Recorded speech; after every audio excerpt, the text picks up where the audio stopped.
Here's a look at the Simulated Baseball League results for Sunday evening, February the 9th. This is an abbreviated scoreboard, only 8 games. And after tonight, we're down to 2 days and 6 sessions. Most teams have 6 games left after tonight. Some have, about half of them will have 6, and about half will have 5 games to play. First, on the National League side of the geographic alignment, only 2 games. The Yankees beat the Marlins 5-4. They gain a half game on all the teams that were idle that are in front of them. Chandler 17-10 over Kevin Brown 9-13, and Rivera picks up the save, and that's 43.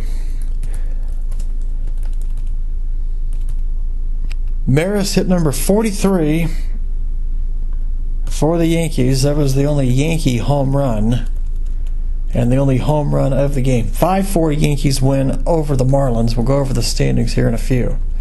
One of the game on that side of the ledger, the Angels and Rangers, it doesn't affect the standings, but it was a slugfest. The Angels win the game 20-11.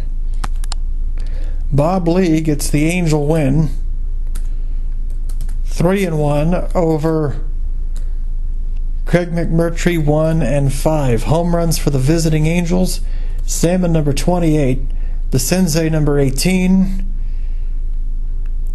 Grich at number 23, and Edmonds a pair, numbers 28 and 29. For the Rangers, Palmeiro hit number 36, Teixeira hit a pair, numbers 28 and 29, and one of those was a grand slam.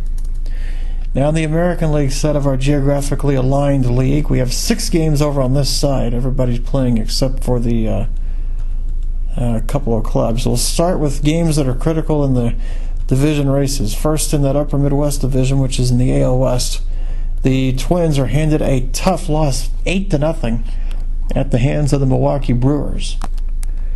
Mike Caldwell all the way on a 4-hitter. Caldwell now 12-16 over Walter Johnson 16-13. There were no home runs. The Twins lose, so they now are 2 games behind the idle White Sox. As for the Cubs, they pull even with Minnesota, and within 2 of the White Sox, they beat the Diamondbacks by a score of 4-1. Mordecai Brown is the winner, 16-10 over Dan Heron 9-13. Bruce Sutter saved 30. The Cubs get 3 home runs: Sandberg number 20, Sosa number 40, and Billy Williams at number 31. Now as for the teams in that Eastern Division race, that's the division that's the Eastern Great Lakes and the Ohio River area. Cleveland beat Toronto 13-8, and so they extend their lead on everybody. T.I. 16-11 over Clemens 17-5. And in the home run department for Cleveland, there were none. Toronto got home run 38 from Delgado. So Cleveland trying to open up a 3-game lead on everybody else. Now Cincinnati was actually their closest competition, and they were idle. So Cincinnati now trails Cleveland. I believe that's now a 3-game deficit. I'll double check it when we look at the standings. Cincinnati and the White Sox were the 2 teams that were idle on that side. Now, other games that have importance for that division race: Pittsburgh trying to gain ground on Toronto and Cincinnati, and they do so. They beat the Royals 9-0. Babe Adams 21-8 over Brett Saberhagen 15-11. And in this game, Stargell hit number 40, and Freddie Sanchez hit number 8 for Pittsburgh. 2 other games that have no bearing on playoffs. The Cardinals, who are in, beat the Tigers, who have been eliminated, by a 10-5 score. Bob Gibson is the winner at 20-8 over Denny McLain 8-18. The Cardinals get a pair of home runs from Musial, numbers 34 and 35, and then Tatis hit number 27. Ted Simmons hit number 13. Cash at number 35 for Detroit. And one other game, the Mariners and Rockies are both way out of contention. Colorado won the game 4-3. Jimenez the winner, 8-12. Over Randy Johnson, 16-13. Gabe White saved 33.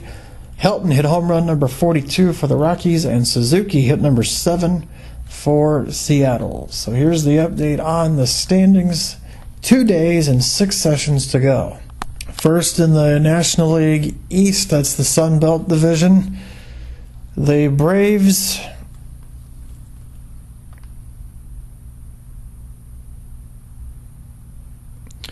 and Astros will hold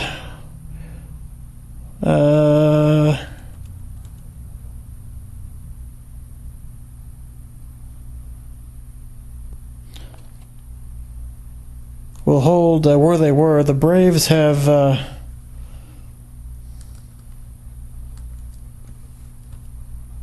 Braves have 6 games to play. They play all the way through the rest of the way. The Astros have another idle date. They only have 2 games tomorrow, a 2-game series. So the Braves are 91-65. They have 6 to play. The Astros, a half game back, have 5 to play. They're 91-66. The Marlins, Rangers, and Rays have been out of it for a long time. In the Central Division, that's the Northeast Corridor. The Orioles and the Red Sox and the Yankees now all have 5 games left on their schedule.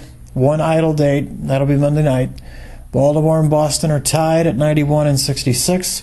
New York is 1 back at 90-67. And then the Dodgers have won the California Division, which is the National League West, but the Giants win their games, so they're 89. Actually, they lost their games, so they're 89-68.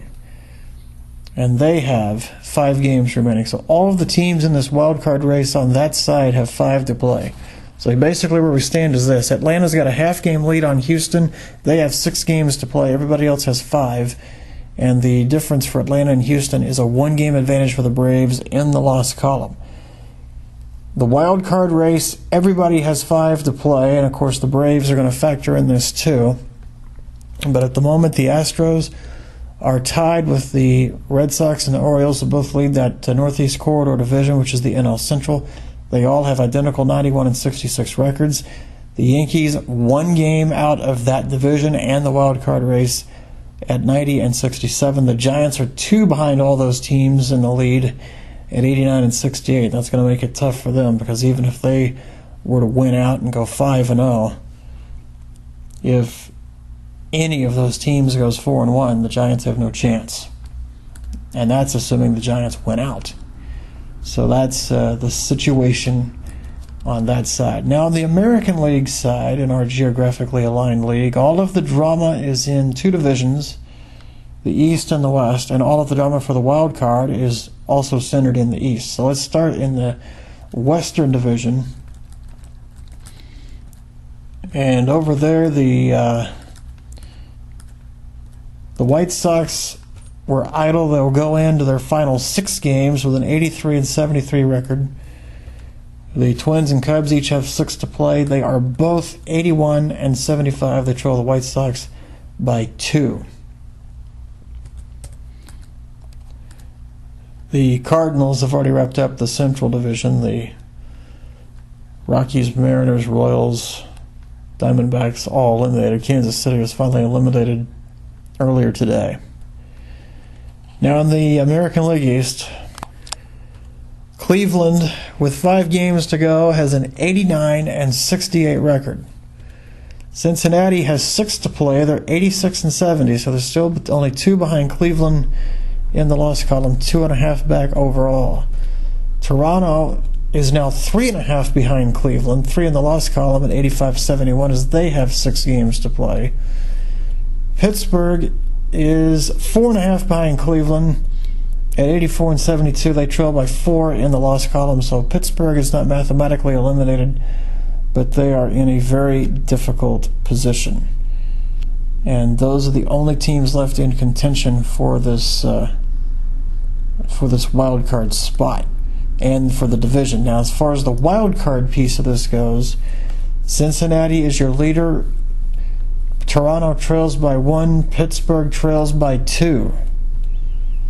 So you have a lot of drama yet to play out there, and all of those teams have 6 games to play.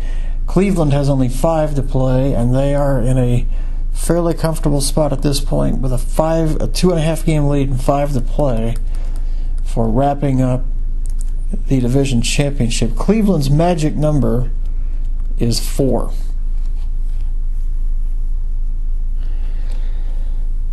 So where we go now, Monday morning and afternoon, we have a full complement of games, and then Monday night, the teams that